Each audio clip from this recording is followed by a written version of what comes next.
Subscribe कीजिए हमारे channel को और बेल आइकॉन को दबाइए हमारी लेटेस्ट वीडियो सबसे पहले देखने के लिए। इतना अंदर घुसकर भारतीय वायुसेना ने मारा है पाकिस्तान में जैश ए मोहम्मद यहीं पर फल फूल रहा है। बालाकोट पीओके में, ये बिल्कुल एबटाबाद के नजदीक का इलाका है। एबटाबाद वही इलाका जहां ओसामा बिन लादेन छुपा हुआ था, जिस पर पाकिस्तान में घुसकर अमेरिका ने कार्रवाई की थी। और अब इसी तरीके से घुसकर पाकिस्तान के भीतर भारतीय वायुसेना ने सबक सिखाया है आतंकवादियों को, आतंक के गुनहगारों को, आतंकवाद के मददगारों को और आतंकवाद के सरपरस्तों को। जैसा कि कहा गया था प्रधानमंत्री नरेंद्र मोदी की तरफ से, जो स्वतंत्रता दी गई थी सेना को जवाब देने के तरीके को चुनने के लिए, जवाब देने के वक्त को चुनने के लिए, भारतीय सेना की तरफ से यह मुंह तोड़ जवाब दिया गया है पाकिस्तान को।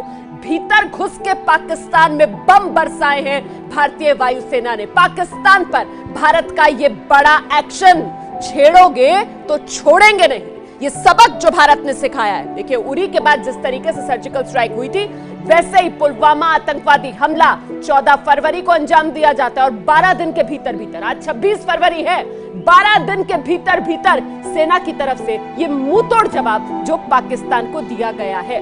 पहले ही भारत सरकार की तरफ से साफ कर दिया गया था कि हर विकल्प आजमाएंगे आतंकवाद को खत्म करने के लिए, पाकिस्तान को घेरने के लिए। और फिलहाल बड़ी खबर आ रही है, जल्दी से आपको लिए चलते हैं वॉर रूम, जहां से मेरी सहयोगी कुमकुम हमारे साथ है। कुमकुम, बिल्कुल बिल्कुल वॉर रूम में मैं मौजूद हूँ रोमाना, और इस वक्त सबसे बड़ी खबर आ रही है कि क्या नुकसान हुआ है इस बमबारी का। ये जानकारी लेकर हमारे संवाददाता आशीष हमारे साथ जुड़ गए। आशीष, कितना नुकसान हुआ है? 1000 किलो बम जब गिरे होंगे तो क्या हुआ होगा इस इलाके का? कंप्लीटली टेरर कैंप को टारगेट किया गया था भारतीय एयरफोर्स की तरफ से। और जो हमें कुछ जानकारी मिली उसके मुताबिक बालाकोट, चाकोटी और मुजफ्फराबाद के जितने भी लॉन्च पैड्स थे उनको अटैक किया गया, उनको ध्वस्त कर दिया गया है भारतीय वायुसेना की तरफ से। और अल्फा 3 जैश ए मोहम्मद का कंट्रोल रूम कहा जाता है, उसको पूरी तरह से नेस्तो नाबूद कर दिया भारतीय एयरफोर्स ने, जो ये अर्ली मॉर्निंग स्ट्राइक किया गया है। तो ये एक बड़ी कामयाबी है भारतीय सेना के लिए, भारत सरकार के लिए, जो हमें सूत्रों से पता चला है कि एयर स्ट्राइक में, मैं फिर से दोहरा दूं, बालाकोट, चाकोटी, मुजफ्फराबाद, इन जगह के टेरर कैंप्स को अटैक किया गया, उनको ध्वस्त किया गया है। और साथ ही जैश ए मोहम्मद का कंट्रोल रूम, अल्फा 3 इसे कहते हैं, उसको पूरी तरह से ध्वस्त कर दिया गया है। बिल्कुल, मैं आऊंगी आपके पास आशीष, आप लगातार हमारे साथ बने रहे। लेकिन बड़ी जानकारी जो आशीष ने हमें दी, जैश का कंट्रोल रूम तबाह कर दिया है भारतीय वायुसेना ने। Over to you Romana. जी शुक्रिया कुमकुम। तो ये पल पल का अपडेट आपका चैनल एबीपी न्यूज आप तक पहुंचा रहा है। देखिए, न सिर्फ बालाकोट बल्कि किस तरीके से चकोटी और मुजफ्फराबाद में भी इस कार्रवाई को अंजाम दिया गया। और जैश ए मोहम्मद का कंट्रोल रूम अल्फा 3 वो तबाह कर दिया गया। आतंकवाद का कंट्रोल रूम जो पाकिस्तान में था उसको नेस्तो नाबूद कर दिया भारतीय वायुसेना ने अपनी कार्रवाई में। ये कुछ तस्वीरें हम दिखाने की आपको कोशिश कर रहे हैं। रात का घना अंधेरा और किस तरीके से ये मिराज विमान उड़ान भरते हुए नजर आ रहे हैं इन तस्वीरों में। ये तस्वीरें आपके चैनल एबीपी न्यूज को मिली हैं और हम आपको दिखा रहे हैं ये तस्वीरें। देखिए किस तरीके से रात के अंधेरे को चीरते हुए ये विमान उड़ान भर रहे हैं। 10 से 12 मिराज विमान बताए गए थे जिन्होंने रात के अंधेरे में पाकिस्तान के आतंकवाद के ढांचों पर ये बड़ी कार्रवाई की है। ये एबीपी न्यूज पर एक्सक्लूसिव तस्वीरें हम आपको दिखा रहे हैं। देखिए, ये भारत की कार्रवाई की तस्वीरें हैं। एबीपी न्यूज पर इस वक्त ये तस्वीरें आप देख रहे हैं किस तरीके से रात के अंधेरे को चीरते हुए भारत की ये मिराज विमान आसमान में उड़ान भरते हुए पाकिस्तान में आतंकवाद के ढांचों को निशाना बनाते हुए और नेस्तो नाबूद करते हैं ये जैश ए मोहम्मद के कंट्रोल रूम अल्फा 3 को। न सिर्फ बालाकोट बल्कि चकोटी, मुजफ्फराबाद में भी जो जैश ए मोहम्मद की नर्सरियां से लेकर यूनिवर्सिटीज तक चल रही थी आतंकवाद की खेप बनाने की, उन पर यह ताबड़तोड़ कार्रवाई की गई है। आतंकवादियों के जो लॉन्च पैड्स थे उन्हें तबाह किया गया है। पाकिस्तान के खिलाफ भारत का ये बहुत बड़ा एक्शन है और बेहद निर्णायक एक्शन है ये भारत का पाकिस्तान के खिलाफ। देखिए, जिस तरीके से पुलवामा में आतंकवादी हमला हुआ, सीधे उसके तार पाकिस्तान की सेना और आईएसआई से जुड़े। भारत ने दुनिया को अपने साथ लिया और मानवतावादी देशों को ये दुहाई दी कि आइए आतंकवाद के खिलाफ साथ मिलकर लड़ाई लड़े।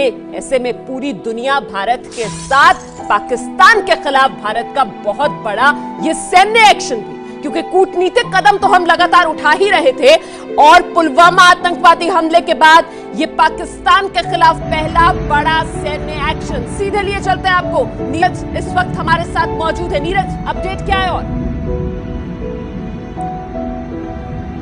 बिल्कुल, मैं ये बता दूं कि रोमाना अगर ये ऑपरेशन जिस तरह से भारतीय वायुसेना ने किया है, ये अपने आप में बहुत बड़ा ऑपरेशन हो सकता है। क्योंकि मैं बता दूं कि कल ही जो पाकिस्तानी सेना प्रमुख हैं जनरल बाजवा, वो अपने एयरफोर्स के हेडक्वार्टर में गए थे, क्योंकि उनको भी कहीं ना कहीं इस बात की भनक थी कि भारत की तरफ से एयर स्ट्राइक हो सकती है। लेकिन ये नहीं पता था कि ये एयर स्ट्राइक इतनी जल्दी हो जाएगी।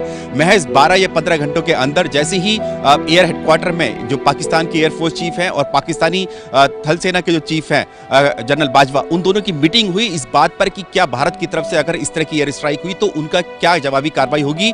और उसके बाद ही 15 घंटे के अंदर ही हमने देखा कि सुबह 3:30 बजे भारतीय वायुसेना के मिराज फाइटर जेट्स, मिराज 2000, वो घुस गए अंदर, पाकिस्तानी सीमा पे घुस गए। और जैसे कि पता चल रहा है कि बालाकोट जो कि कम से कम 70-80 किलोमीटर से कम नहीं होगा एलओसी से, इतनी अंदर तक चले गए और पाकिस्तानी वायुसेना तब तक संभल नहीं पाई।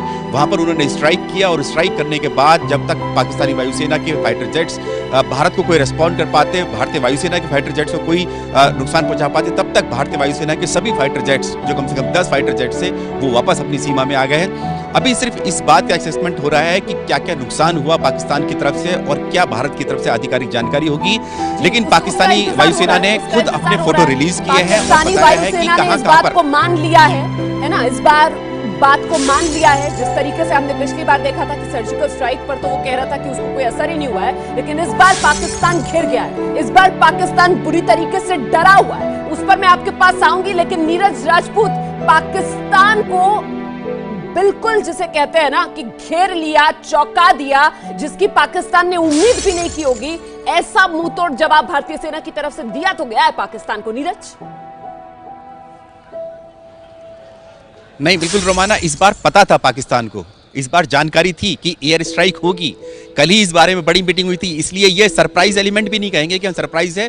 पता होते हुए दुश्मन को कि एयर स्ट्राइक होगी, उसके बावजूद भी भारतीय वायुसेना के फाइटर जेट्स एलओसी पार करके मुजफ्फराबाद, बालाकोट, इन इलाकों में पहुंच गए और वहां जाकर उन्होंने स्ट्राइक भी की। और पाकिस्तानी वायुसेना सिर्फ हाथ पर हाथ धरे बैठी रही, उनको पता ही नहीं चला कि कब आ रहे हैं, कहां से भारतीय वायुसेना के फाइटर जेट्स मिराज 2000 घुस गए हैं, एलओसी में घुस गए हैं।